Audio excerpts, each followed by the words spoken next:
أهلا بيك يا بطل. أخيرا أسبوع الإجازة جه. أنا عارف إنك دلوقتي محتار، هل أنام اليوم كله وأعوض قلة النوم، ولا أذاكر القديم اللي متراكم عليا وأعيش دور الهارد وركر؟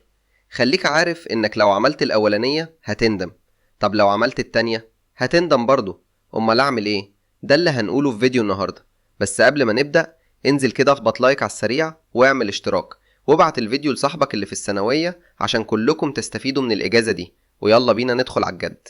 أول 3 أيام في الإجازة ممنوع تلمس كتاب، جسمك وعقلك مش آلات. لو ما خدتش بريك حقيقي هتكمل السنة بصعوبة، وده ما ينفعش لأنك داخل على فترة المراجعات، ودي أهم مرحلة في السنة، فلازم تدخل فايق.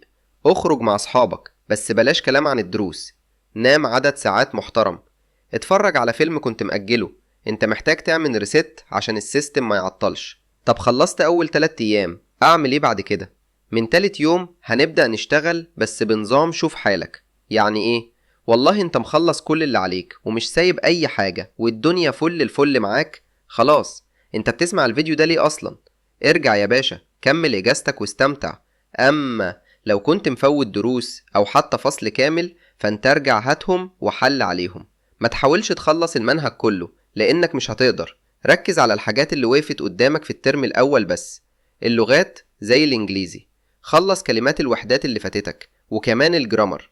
المواد العلمية، ارجع ذاكر الحاجات اللي كنت ضعيف فيها في الفيزياء والكيمياء والأحياء.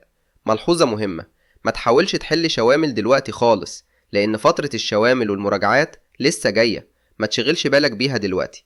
في الأسبوع ده خلص أكبر فصل متراكم عليك وبس، الباقي هيتلم مع المراجعات.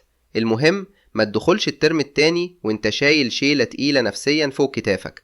أكبر غلطة بيعملها طلاب تالتة ثانوي هي عدم تنظيم النوم. بتصحى 4 العصر وتنام 7 الصبح.